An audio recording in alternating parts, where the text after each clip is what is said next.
Are you looking for the perfect bracelet for a loved one? Would your man be interested in a personalized keyring from his children? Are you looking for the best priced jewelry, whether it be a necklace, ring, earrings, bangle, or even more? Look no further than Crafted Arts. Crafted Arts is a local business based in Barry within the Vale of Glamorgan, and they have a range of all the perfect items you need. If it's for the perfect gift for an anniversary, or maybe it's for someone's birthday, maybe something for Christmas, or you wanted to give someone that perfect gift that will last a long time, Crafted Arts is the business for you. If you want to know more or see what they have in stock, then you can visit them locally at 29 High Street, Barry, Vale of Glamorgan, CF627EB, or you can go onto their website at www.craftedarts.co.uk. You can even email them at info@craftedarts.co.uk, or maybe just give them a call at 07789 94248. Trust me, it's worth it for the perfect gift.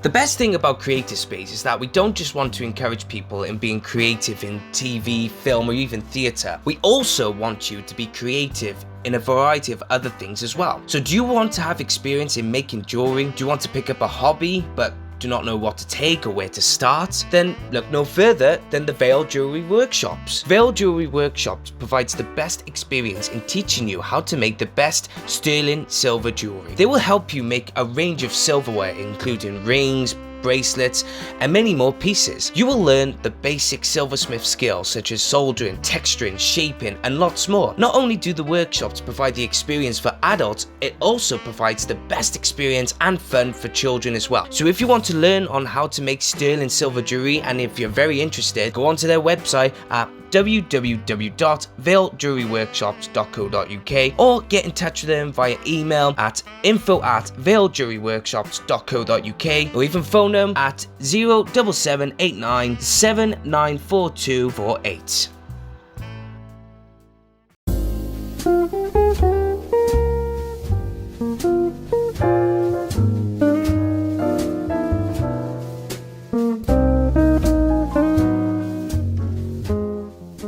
Hey guys, how's it going? My name is Rhys of Creative Space Podcast, and on today's episode here for you, it's a dear friend of mine all the way up from Salford or in the Manchester area. His name is James Young, and he is a poet, he is a radio presenter, he has done many things up north. And also back down south here in South Wales, him and I did a radio show together, which we will get down to in a moment. But he's got a poetry book out. It's a lovely poetry book. It's called Reduced to Clear, and it's been wicked. It's been fantastic. There was one or two poems that I really enjoyed, especially the one about Cardiff, because they mentioned my capital city and also my hometown. He mentioned Barry. But I'm not going to get so much into it because I'd like to get straight onto the podcast. So it's me and my good friend James Young on Creative Space Podcast.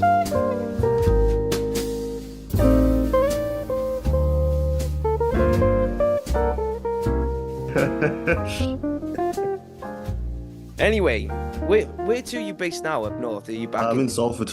Salford, is it? In fact, if I'm actually, I don't want to unplug everything, but I can show you the view I've got of Manchester, right? So, can you see that? Oh, bloody hell, that's gorgeous, that is. Fair play. So I live about 2 miles from the centre, yeah. Oh, that's not bad, man. Fair play to you. Yeah. But you've always said to me, you've always been meaning to go back there, haven't you? Well, the plan, I mean, I love Wales to pieces. I'm just, hang on, my mic's still plugged in, isn't it? Yeah. Yeah. The plan was never to stay in Cardiff. My dad basically got a job there, and we were supposed to come back. It was only supposed to be like for a few years, and then it just never happened. So we just stayed. We just kept staying in Wales. And then when I turned 18, I was like, well, this is probably the only opportunity I've got to leave. So I just did it. Yeah, you're taking it one step at a time anyway. I mean, how long have I known you for now? It's got to be a good few. It's got to be over a long time. It's got to be over a decade now, surely. No, it can't be. It's got to be though. You can't. No, don't say that. Nah, it's probably about 6 or 7 years or something like that. Something like that. Yeah. It's bizarre. Like it's absolutely flown by. Oh yeah, exactly. Like, and I mean, it feels like yesterday when we were doing that that show in that little goldfish bowl in Barry. Oh, Jesus Christ, don't get me started. Funny enough, I've been meaning to ask you, obviously we'll get down to Yeah, your poetry and obviously what you've been doing in Salford with the yeah, BBC, etc. I got to get this out of the way because obviously me and you have done it before. I've mentioned it a couple of times on the podcast, but I'm so glad that you and I can have a chat about this yeah, because you were in the flesh, you were with me when this all happened. But of course, from what people don't know, from what they're listening, James and I would go way back when at the time you were living in South Wales. You came to watch the Barrytown games, and I started calling you. I didn't know your name at first. When you started coming to the stands, all you had was a Nigerian coat. yeah, And I yeah, was like, yeah, "Oh, is that yeah. Nigerian coat kid?" Because that's what we kept calling you for the first few weeks because we didn't know your name. And from then on, obviously. I started doing the Yellow and Blue Army podcast, Barrytown Football Club themed. Then it became a radio show, and obviously you got involved. So it went from one James who was on the podcast with me to another Then James. I don't remember like ever being offered it like full time. The way that it got pitched to me was the other guy who was supposed to do it was like Yeah, ill or something. I just thought it was like a one-off. I didn't think it was like on a permanent basis. So I just did it on a whim, thinking, yeah, oh, this is quite cool. And yeah, then Nathan, who ran it, was like, oh, can you come back next week? And then he just kept asking me yeah. back. So But you were more neutral. I know Ben because it started off. I do look back and no disrespect to anyone involved, etc. It was just a new show. I was new to radio because I never did live radio before. I know from I don't know if you did any before then no, or no, I did nothing. I was still in school. oh is it oh shit you were fuck Yeah, that was the mad thing. So like my mates would have Saturday jobs or whatever. And then they'd be like, why do you do this radio show that no one listens to, that you don't get paid for? Like, what are you doing with your life? Like, just get yourself on the career ladder. And, fair enough if people want to work as a regional manager at a retail store. It's a much more stable job than being a journalist. Good for them. But it was never something that I was interested in. yeah. And obviously in the first 2 or 3 episodes that we did it wasn't the best because Nathan bless him he would not get involved and then obviously we tried to make Johnny Hood do kicky uppies which no bloody person saw anyway. Yeah. I think he But just came at it from a bit of a different angle. I think, I mean, I sort of understand it a bit more. I personally wouldn't do that just because I understand football a bit more. But if you run a radio station, you want the show to appeal to everyone, right? And yeah, Bro's got quite a broad demographic. So if what time was it on? 7 o'clock at night? yeah, 7 o'clock. I will never forget it as well because it was Yeah, I worked on a Monday, finished at 4 o'clock, get back into Barry for about 5 o'clock, and then make my way down to Bro Radio yeah. and to try and get everything prepared. And I sort of knew then it wasn't not had a like an inkling or anything. Do you know when you have a it's like a thought in the back of your mind. It's only there a little bit, and you think something's going to change. You know whether if it be for the good reasons or for the bad reasons.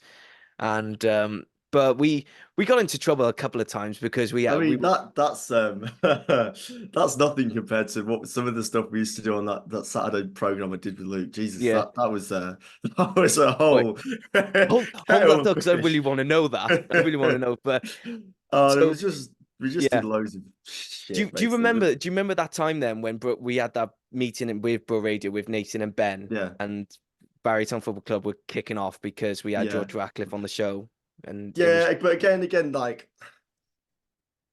that was again another difficult one because no, neither of us. Neither that was the thing. It was our first time doing that. yeah. Now, there's obviously ways of booking guests and stuff, but we were none the wiser. It was just bad communication from everyone. Really, it was one of those things.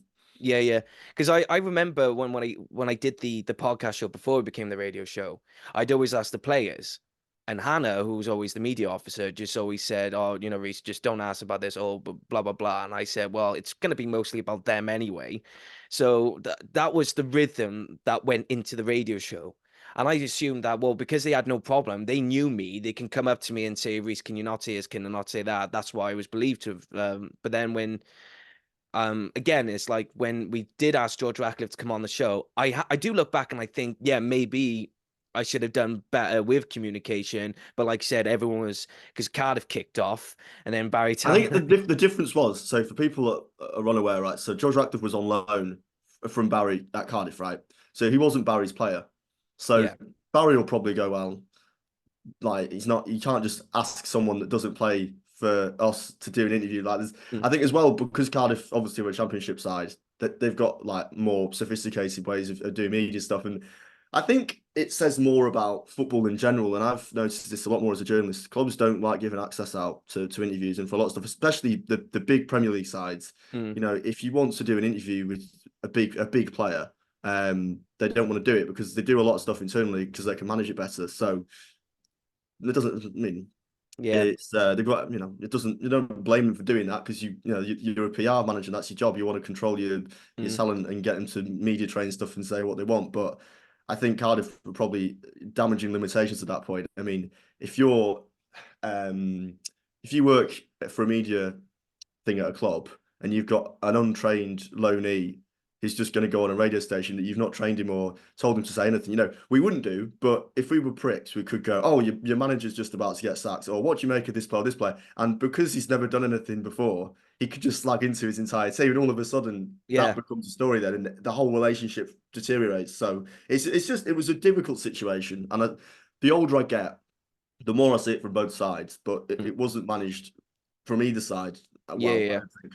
I think yeah, because at the same time, the radio show took a big drastic U-turn as well after we had that meeting with Nathan and Ben, and then I could tell as well from their perspectives as well.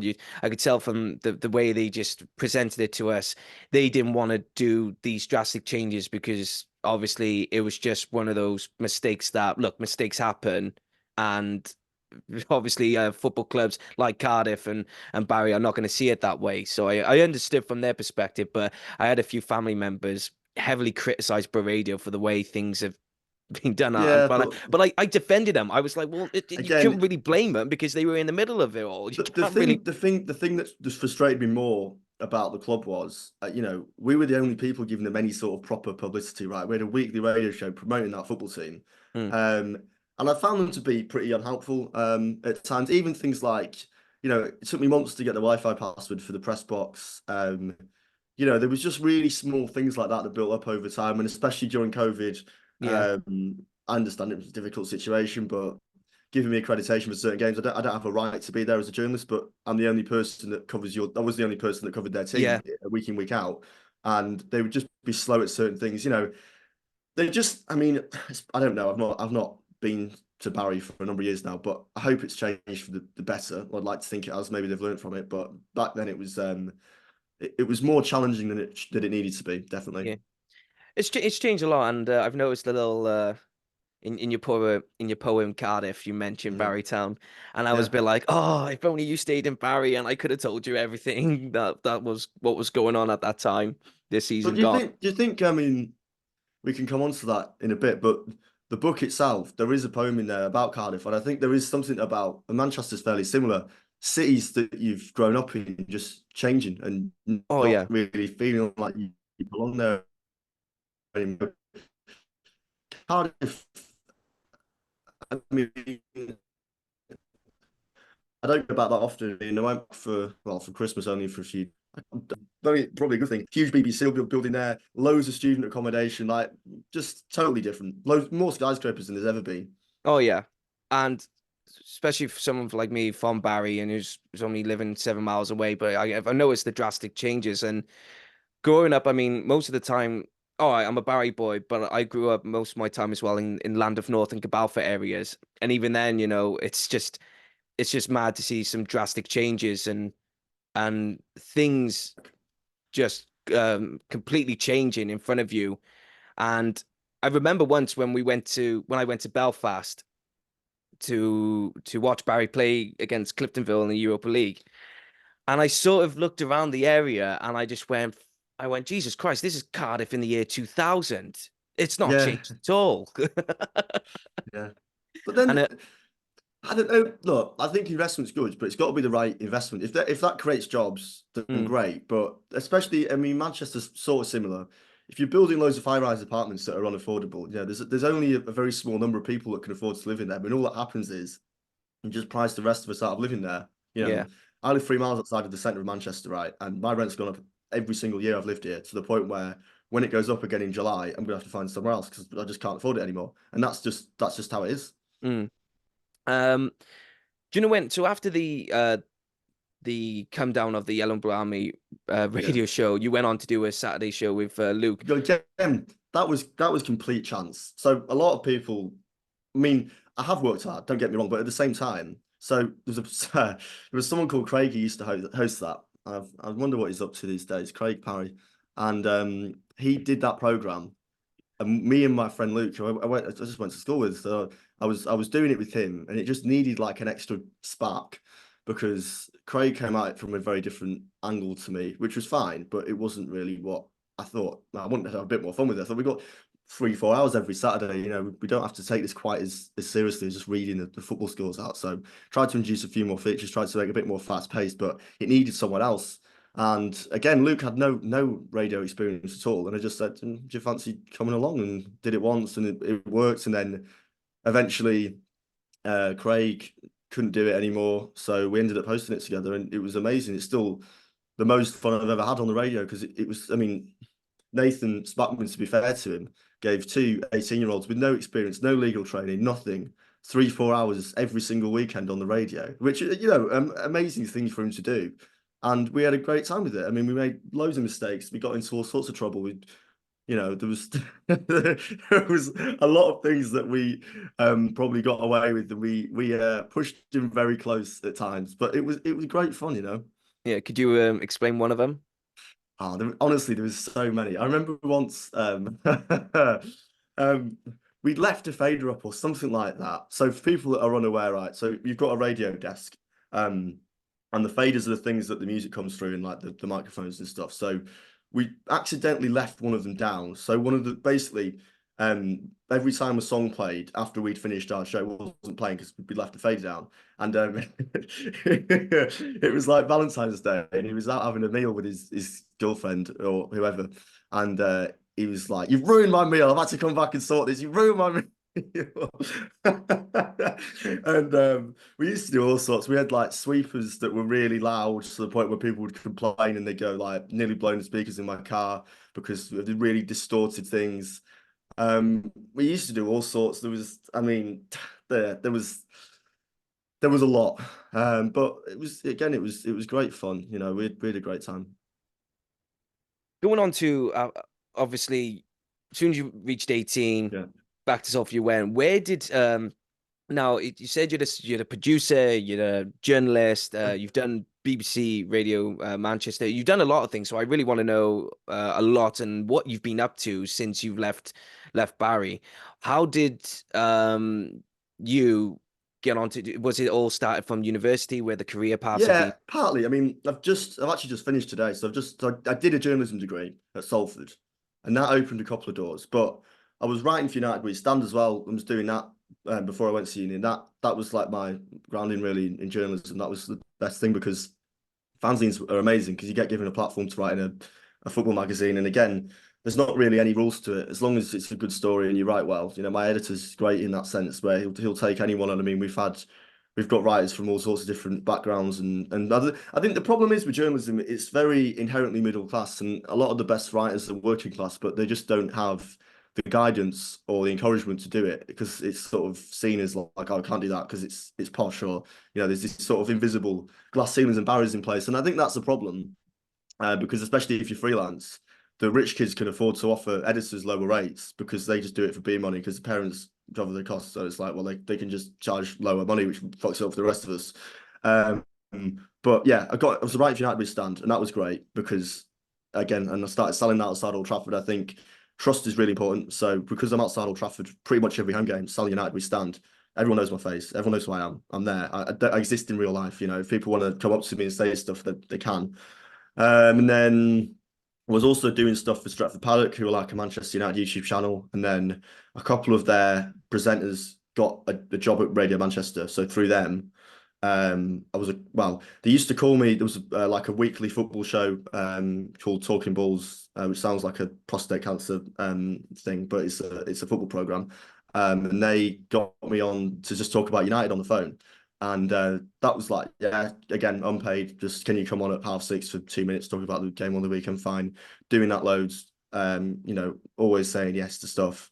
And then eventually there's a program called Squad Goals, which goes out on BBC Local Radio, which is a great starting point. So for people that are unaware, due to licensing reasons, the BBC's commentary can't be played online or on smart speakers at 3 o'clock kickoff because iPhone have the rights.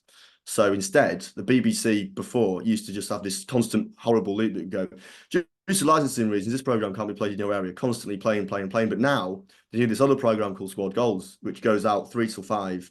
And it's just a few of us sat around a table talking about the football results as they come in. But that's weirdly a national program because it goes out on every single BBC local radio station, but just online only. So I've sort of done that a bit, and then freelancing for other people. I've done a bit of music journalism for various people. I did student radio as well. That helped. So yeah, you just got to be really patient with it. I mean, I'm only starting now to pick up regular freelance stuff, but it's taken me about 4 years of just like Mm. non-stop knocking on people's doors, being persistent. So there's a bit of luck involved as well. I mean, the Five Live stuff came about. They just again through someone that I knew at uni. One of my lecturers said, we want someone to review the papers at whatever it was, 10 to 5 in the morning. I said, yeah, I can do that. And then they've asked me back since to do that a few times again. So we'll see if that goes anywhere. But yeah, you've Yeah. just got to be persistent with it. That's the long version. I will. I wish my university that I went to was more. I mean, was a bit more supportive than that one to get, foot through the doors. Because mine was because I went to the University of South Wales in the Mm. atrium, did a BA in script writing, and did an MA in drama, and I did my first feature length play while I was in university, and but I did it on my own backing, so I was the director, producer, writer. Luckily, I didn't star in it because that would have just drove me insane. But luckily, I had friends who were like, "We'll do a Reese." So I was like, "Okay, no problem." But now, I mean, 2024 this year.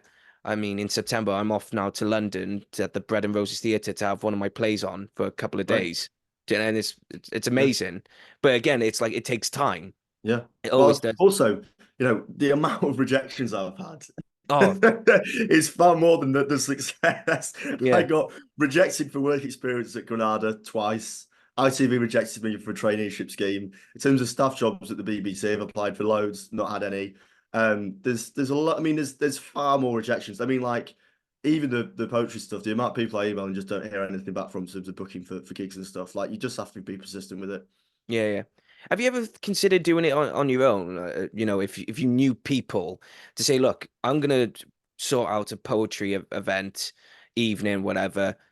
Do you want to come on and then build it up from there? Well, that's From kind of, I mean, that's sort of not what I'm doing, but I've got a promoter called Acoustic Anarchy who are great because if they've got bands that work with my stuff, they'll put me on. So they'll curate stuff for that anyway. So I don't, at the minute, I don't need to do that because they're pretty good. And, if they've got a band that has like a spoken word thing on, they'll put me on as a support act. So I think we're pretty lucky in Manchester that there's quite a diverse sort of music scene. So there isn't just the indie stuff. There's also loads of like, post-punk and alternative scenes. If you want to be a poet, I can't think of many other cities really where they'd allow a poet without any band to support, like, a guitar band. I just don't think that would happen at other places. I think they're a bit stuck up. They're not willing to experiment where, a lot of things go wrong here.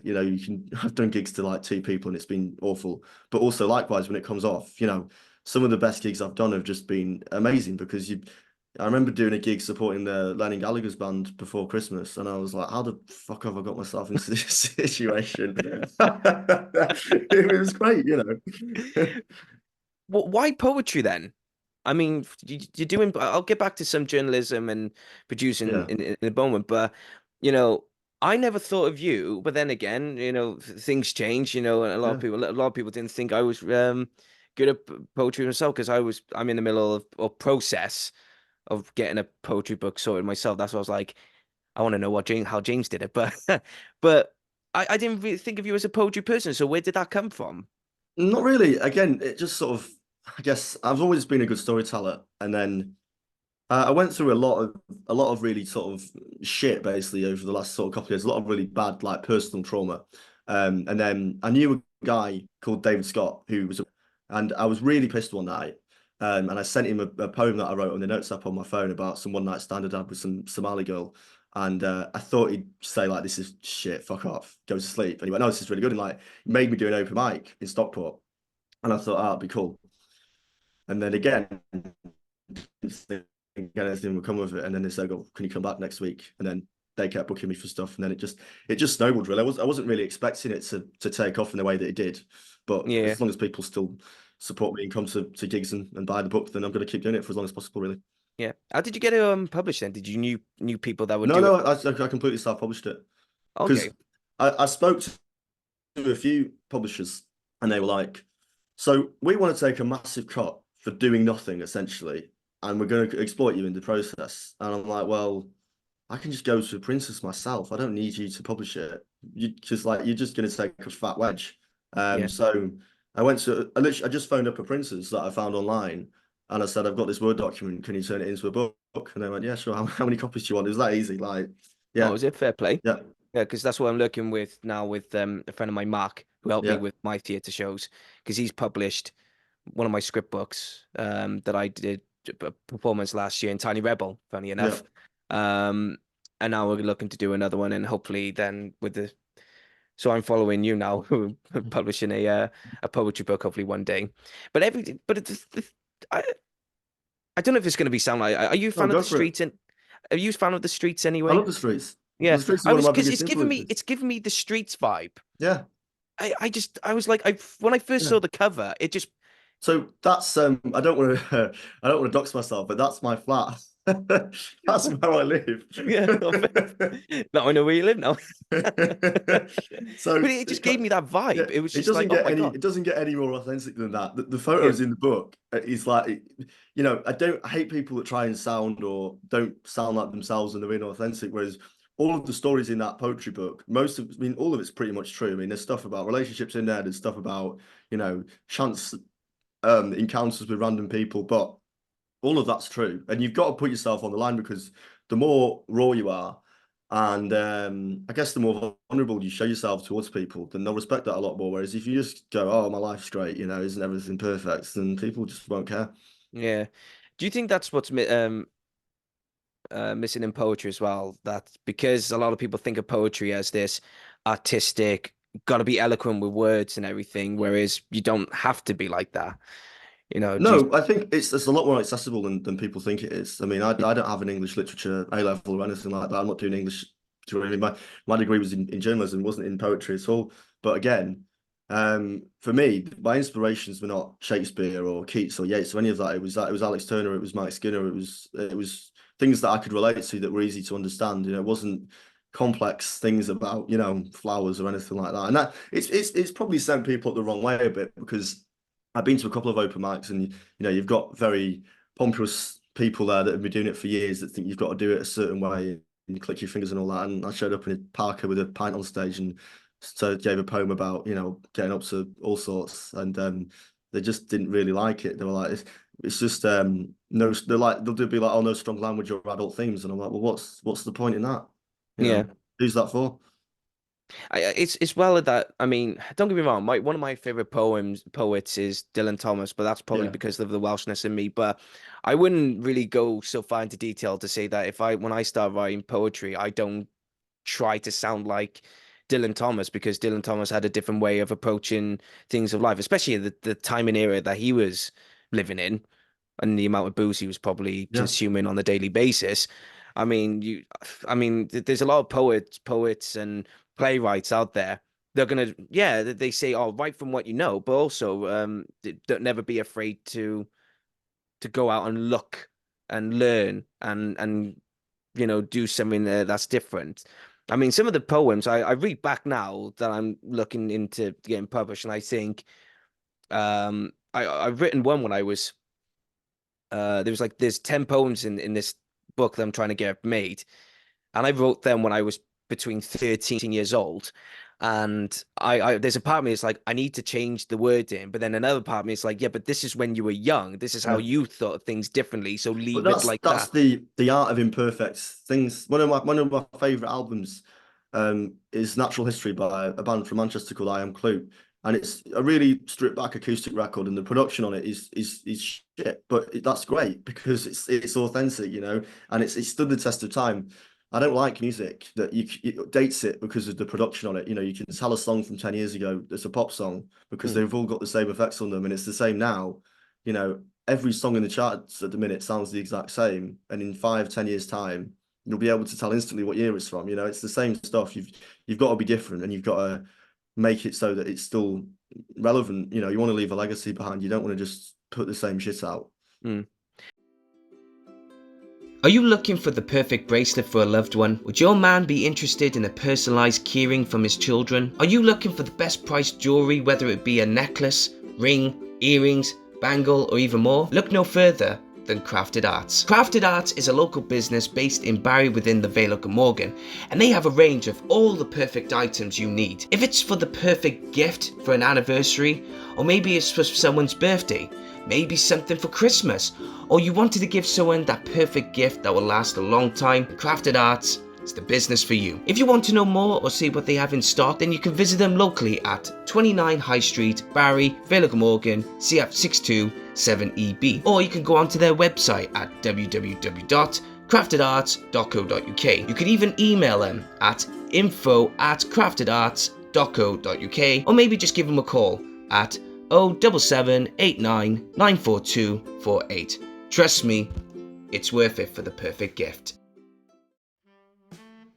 The best thing about Creative Space is that we don't just want to encourage people in being creative in TV, film, or even theatre. We also want you to be creative in a variety of other things as well. So do you want to have experience in making jewelry? Do you want to pick up a hobby but do not know what to take or where to start? Then look no further than the Vale Jewelry Workshops. Vale Jewelry Workshops provides the best experience in teaching you how to make the best sterling silver jewelry. They will help you make a range of silverware including rings, bracelets, and many more pieces. You will learn the basic silversmith skills such as soldering, texturing, shaping, and lots more. Not only do the workshops provide the experience for adults, it also provides the best experience and fun for children as well. So if you want to learn on how to make sterling silver jewelry, and if you're very interested, go onto their website at www.vailejewelryworkshops.co.uk or get in touch with them via email at info@vailejewelryworkshops.co.uk or even phone them at 07789 794248.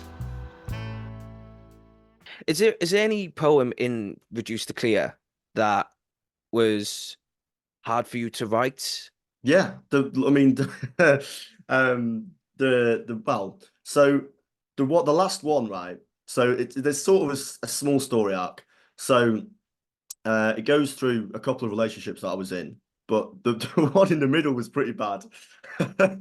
So yeah, I was dating someone and it fell apart pretty dramatically. And that was not the easiest to do. Hmm. And the last one as well I thought that would be the ending and it'd be like a nice full we go full circle, and then that ended as well after the book got published. So the happy ending at the end didn't actually happen. You can still say that to yourself though in the story if you want to believe that. That's fine. But yeah, there was other stuff as well. I mean, like I was saying before, I went through a lot the last few years. The one about Wigan Away, that was one of the last books, one of the last poems to go into the book. Again, totally true story. I met this guy. I was watching United play Wigan away, and I met this guy in the pub, and I was just chatting to him. He was from Simply, which I used to live in Manchester, and I was like, "Oh yeah, that's sound." And then he was like, "Oh yeah, my two best mates committed suicide like 2 years ago. I moved here completely on my own." And I was like, "Shit." So last year I had a similar thing. So my flatmate took his own life, right? So that was a thing that I had to process. It was awful, but I'd bonded with this random stranger in this pub over this incident that he'd been through a very similar thing, and that was. I remember exactly where I was. I was writing that on the way back I got to Swinton train station in Salford, which is about 3 miles from where I live. And it was about half midnight, and I just wrote that down. And they can just fall from the sky sometimes. You can sit at your laptop for ages and go, oh, I need to write a poem, I need to write a poem. But stuff like that, when you're in the moment, can be so powerful because that's how you're feeling at that time, and it's almost like an outlet. You can write stuff like that down, and that's better to have poetry instead of drink, you know. Yeah. I think as well with poetry, it's always got to come from the heart. You Yeah, can't write poetry from the mind. no, Because because otherwise, again, who's it for? And again, it comes back to, people can tell if you're inauthentic and you're just doing it for the sake of it. Once I don't find a purpose for it anymore, I'll stop. And I've said that before. I don't want to do this for 20 years. Because in 10 years' time, I'm not going to be the same person that I am now. So it'd be, I can't, if when I'm 40 or whatever, I can't talk about the same thing about going out every weekend and all that stuff because your life changes. You're not that person anymore. mm. Will you ever consider going into writing more poetry in the future? There's always Yeah, been. and I've the second book's halfway through. I just need to finish that off. That'll be out next year. But again, because I self-publish everything myself, it comes down to cost. If people want to support it and buy it, then great. Mm. But if they don't, then I lose money. No, So that's it's up to the audience. exactly. With Juice to Clear, have you still got more copies I've left? got yeah, I've got 50 copies left if anyone wants Buy one. his fucking books, Yeah. people. Buy his book. I've read some of them. The only one I'm a bit with, but that's Mm. Cardiff because I'm a Welshman. Why? What? Did you not like it? Chippy Alley, mate. It's Chippy Lane. It doesn't rhyme though. I know, I know. No, I really like Cardiff. No, I really like the Cardiff poem. No, that Yeah. was the only thing, and that's only a tongue in cheek. I really enjoyed all of them. It was personal. It's for a wider global audience. Yeah. What's not the good? Where's Chippy Zone? It's Chippy Alley. It's Chippy Lane. Oh, I know. I thoroughly because when it came straight into the post, Yeah. and I just picked it up and I Yeah. started reading it, and I just really, really But that's enjoyed good though, because I'd like to think people that don't read poetry can pick it up and go, This is accessible." Because I don't want to scare people off. If you're someone who's never read a poetry, but like most of my friends don't never care about poetry, but they'll come to my gigs because they understand what it's about. And I think that's a good thing if you can get more people interested in it as an entry level point, and it. that's great. In the same way that, the first band that I got into properly were Oasis, and they're not, again, musically, they're not Radiohead, they're not a band that have got all these amazing sounds to them or anything like that. They're a great band, but you can use that as a starting point and then get into the Beatles and then get into all the trippy 60s stuff. It all has one place to start. And again, I know I had to go back to the streets and everything, but it just gave me that Yeah. um Grand Don't Come for Free and original pirate material vibes. They're the best ones. Yeah. They just started off and I mean it did take me back because growing up, obviously original pirate material was released between 2001 and 2002 and Grand Don't Come for Free was 2004. And I'm under the age of 10 years old, growing up, and then my dad is just playing, My name's Terry, I'm a law abider. There's nothing I like more than getting fired up on beer. But it's just amazing. And I listened to, did you listen to their recent track Yeah, album? but I like some of the later street stuff. The album that's got Heaven for the Weather on and The Edge of a Cliff and The Escapist. I've forgotten the name of it now. It's got like a waterfall on the front cover. That's one of my favorite Streets albums. It's got more sort Oh, of like everything is Everything is borrowed. Borrowed. Yeah, yeah, yeah. That's a great album. Jesus Christ, I can finally talk. Because every time I mean, I listen, I'm very eclectic when it comes to Yeah, music. Because it will go from like a number from Les Miserables yeah, to the streets. I don't know, like Fit But You yeah. Nowhere, and then from Fit But You Nowhere to then Slayer or Metallica Yeah, playing. but I think everyone's cross-pollinating these days with streaming and stuff. Like I'm seeing Cooler Shaker tonight, who like a British guitar band, but Crispy and the singer went off to India loads of times and came back, and they've got this amazing like George Harrison sound to them where they sing in Indian gospel chants but play like white guitar music to it. With Manchester, why is it? Maybe because you know better than I do. Why is it that Manchester has got such depth with music? Why is it that Because we're anyone we're that an we're a massive immigrant city in the same way that Cardiff is. Everything that Manchester has comes from immigrants. So the Stone Roses, look at them, they're a white guitar band, but that bass that they played is inspired by 60s American, bands that were inspired by black music to begin with, in the same way that Happy Mondays have definitely got that Chicago, Detroit sound to them. Everything comes from immigration, right? And that's what created the sort of Manchester sound. There was a lot of influences on it that wasn't just four white kids in a room playing guitar. And I think that's almost been written out of history in a way. Manchester's got some of the biggest reggae artists in the world. Sylvia Tello has been on tour with Boney M, one of the biggest reggae artists from Manchester. There's a rapper who I spoke to the other week, IMDb, is one of the biggest rappers in the world at the minute from Manchester. But because they don't fit the image of what Manchester wants to sell back to tourists to come and visit, then they won't include that. But Manchester's a really diverse city, and there's areas like Moss Side, for example, that had massive reggae scenes. You've got some of the jazz. Manchester's got a massive jazz scene at the minute. You've got venues like Band on the Wall. You've got, places that do really eclectic stuff. And obviously, indie music reigns supreme. But without the other stuff, that wouldn't happen, because that's all inspired by. Mm. And going on to with when you did radio and journalism and working on the BBC Manchester, was there ever a moment where you sat there and thought to yourself, "What the bloody hell am I doing here? Or I'm out of my depth here." There was on Monday, um, I was in Broadcasting House in London, and that was the first time where I was like, this is like serious now, because it's like the proper. I mean, Key House in Media City is pretty impressive, but Broadcasting House, it's got massive like BBC letters outside as you walk in. There's a bar in the reception area, like it's a proper like posh gaff, and airport style security and stuff to get through everything, and that was pretty cool. Yeah, but again, you know. I've worked hard for this. It's not a thing that's just happened overnight where I've said I want to be a journalist. I've grafted for it, and yeah, I've had a lot of luck along the way. Don't get me wrong, but at the same time, you kind of make your own luck by putting yourself into those positions, really. Mm. I gotta ask this question because I want the audience to listen to this, right? Now, you ended up on a Manchester United program. They thought you were a kid from Africa. Yeah, that did happen. Can you tell the can you tell our listeners the So reason behind? again, so there's an update to that story. So I won't Oh, name here we it, but go. I was chatting to someone a while back that I bumped into the other month who works for that production company, and he was like, "Yeah, you got someone sacked because of."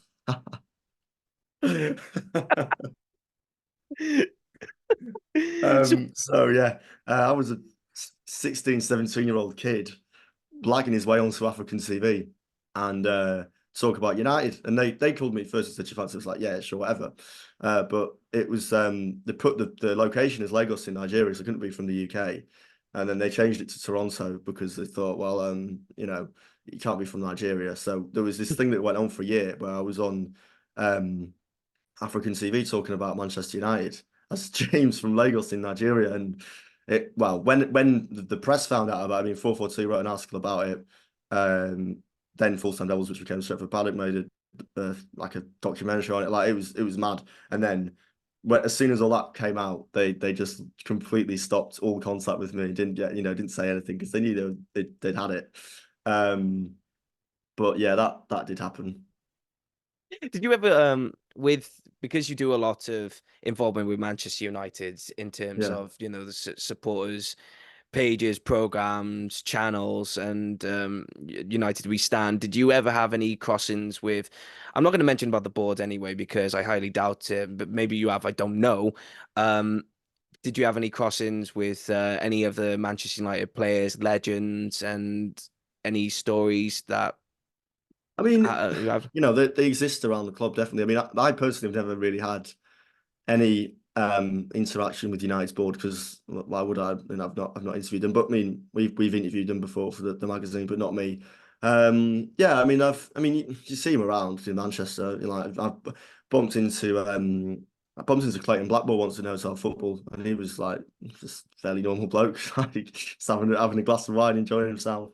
There was a time you reminded me actually. So where I styled United we stand is just outside Hotel Football, which Gary Neville in the class of '92 and one time like Gary Neville was in the window, like spying on me, and my mate had his phone, and I looked over, and it was like GNev mobile on WhatsApp, like no profile picture, and it was just like look up, and Gary Neville's just in the window waving. He's a he's a character, fair play. Yeah, But it was okay. We've covered nearly most about. I want to talk about where I did see a video. It was like a 20-minute video of you yeah, reciting your poems yeah. and the way you deliver them. It's obviously not the old cliche of you say it in a way of you say a line and then a No. line very small. You're very much wham bam. Yeah, Thank you, ma'am. This is what it is. yeah, Um, did you ever, obviously, you've done radio, so there's a bit of confidence there, yeah. but when you're on the stage, did you ever feel that you were, I don't want to keep saying out of your depth, but did you feel uncomfortable, but did you or Yeah, felt yeah. comfortable? So the first gig that I did, I had about 7 pints before I went on stage because I was just shitting myself completely. It's easier now, but even then, I'll admit that I don't perform sober. I need a minimum of 2 pints before I go on stage, which is Mhm. bad, but that's just how it is. Hey, when you come out as the poet, right, it's going to be a documentary on BBC 4 or something like that with James Young, and then someone's going to say, yeah, you'd have to have 3 pints before you go on stage. It wasn't. No, the thing is, there's a good level, right? So I don't want to sound like an alky. If you can't, if right, if you're one of those people who, right, when they start drinking, can't stop and have 12 pints, then you've got a problem, right? But if you can stop at like 3 or 4, where you just got that sort of edge to you as a performer. I mean, Carolina Hearn used to say the same thing about Mrs. Merton when she played her. She'd have like 2 pints, just she'd have that sort of slight bit more confidence, and you need that really because if people heckle me and I'm sober, then I'm a bit boring. Whereas if I'm Yeah. pissed, but not pissed, just slightly, a Yeah, bit yeah. Well, bit you know, tipsy. like it's not like I mean, like I said, it's not like Dylan Thomas where he has No. like 2 bottles of whiskey But or I've done gigs before at the start where I couldn't control it and I just forget the words and it'd be shit. Ah. So Well, can you right? Don't worry, I'm not going to read it out to you. no, that's fine. No, it's all right. I just want to know where the poem "fucked" came from.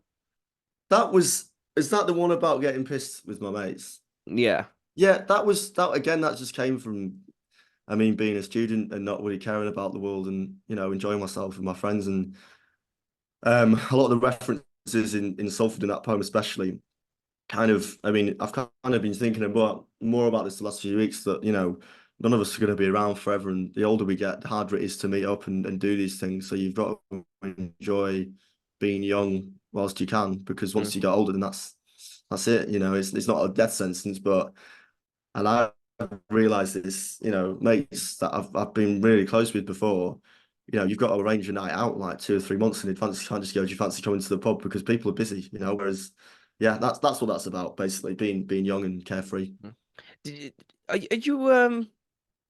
you one of those people that's very nostalgic, where you Um, Not really. I probably will be in 10 years, but at the minute, I'm probably enjoying the best few years of my life. So now I'm still living the nostalgia that I'll look back on. Whereas the nostalgia that I have is not really, there isn't really much to be, I guess, not proud of. But I didn't really enjoy school, to be totally honest with you. I found it very boring, pretty mm, dull. I mean, my life didn't really get going until I was about 16, 17. yeah. So there isn't really much nostalgia. The only nostalgia I've got really is sort of more time I spent with people that aren't around anymore because they're the people you miss the most. Mm. Um, but not really, no. See, I maybe that's because there's a bit of an age gap between me and Yeah. you. I don't know, but I always have fond memories when I was a kid of walking, not just walking in the streets of Barry, but walking in the streets of Gabalfa and Land of North because of my dad.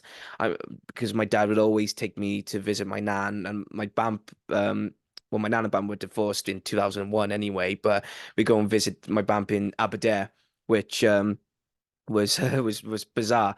But growing up, there was like some nostalgic moments where I'd be in the pub with my dad and all my dad's mates, and we'd be there for hours on end. And that's where mostly I grew up was in a pub. Yeah, I mean, I spent a lot of time on my own, and that was fine. But yeah, I mean, I used to. I was a very strange. child, really. I used to get the train to random football matches in Wales on my own. It was a bit of a tearaway. I used to just do, they're just completely on my own, just like. And my parents, they cared, but they just like they just wanted me to get on with my life. Really, they just didn't, they trusted me enough. So at like 14, 15, I'd be randomly going to Merthyr and Treforest and random places like that to watch football on my own. It was or Port Talbot or random places like that because I loved watching football and music. That was the other thing. When I started going to gigs when I was about 15, 16, I'm probably nostalgic for that because I remember like the first few gigs that I went to and having that sort of feeling of just euphoria in my body and experiencing live music for the first time. That's quite a hard thing to repeat. And it's the same with football to an extent. You know, I guess the innocence I had as a young football fan now is probably not the same as it is because I'm involved with it a lot more. So I Mm. see a lot more of the negative sides to it. Whereas when you're a child, it's like, well, you know, you just see the football pitch and the players, and that's you're buzz off that. Yeah. I mean, I just remember getting very nostalgic from just being in an Indian park before Yeah. going to the city Well, Ninian stadium. Park was my first football ground that I ever went to. Was it?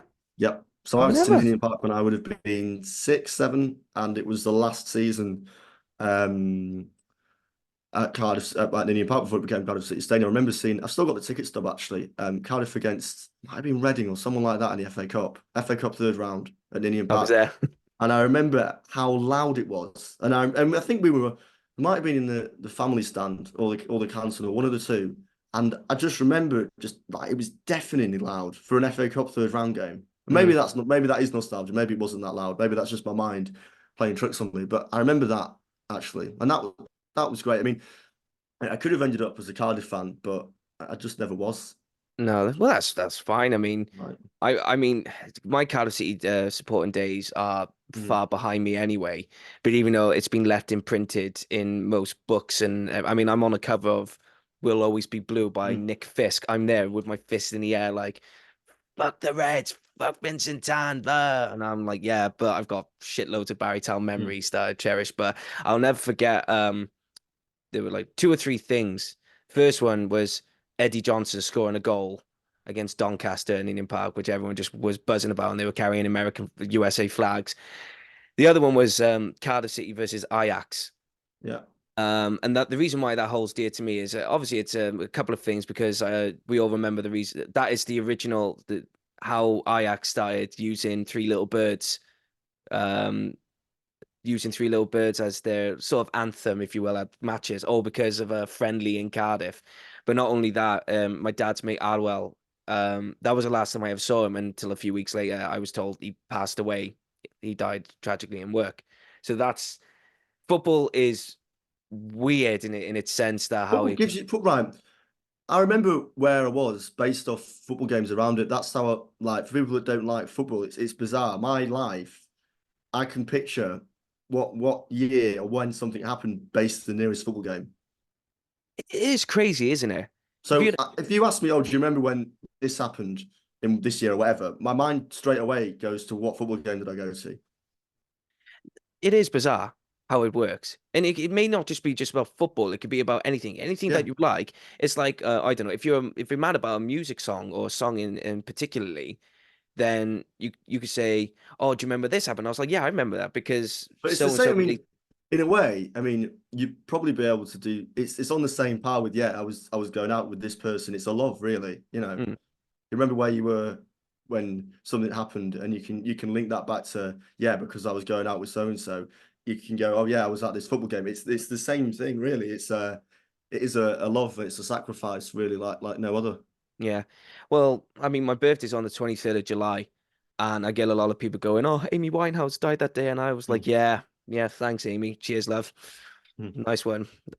No disrespect to anyone who's an Amy Winehouse fan, because I was one. My mum cried on my birthday because of that. I was like, God mm, damn it.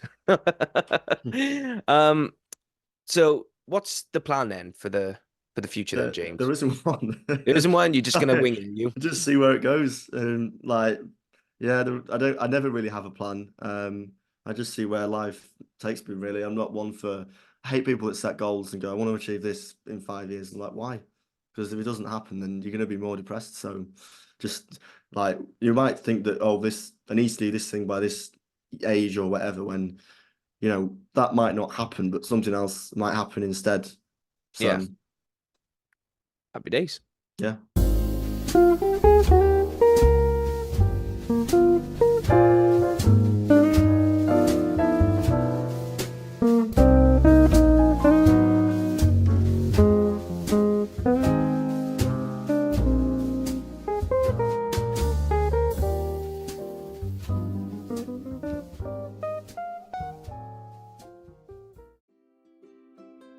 Are you looking for the perfect bracelet for a loved one? Would your man be interested in a personalised keyring from his children? Are you looking for the best priced jewellery, whether it be a necklace, ring, earrings, bangle or even more? Look no further than Crafted Arts. Crafted Arts is a local business based in Barry within the Vale of Glamorgan, and they have a range of all the perfect items you need. If it's for the perfect gift for an anniversary, or maybe it's for someone's birthday, maybe something for Christmas, or you wanted to give someone that perfect gift that will last a long time, Crafted Arts is the business for you. If you want to know more or see what they have in stock, then you can visit them locally at 29 High Street, Barry, Vale of Glamorgan, CF627EB, or you can go onto their website at www.craftedarts.co.uk. You can even email them at info@craftedarts.co.uk, or maybe just give them a call at 07789 94248.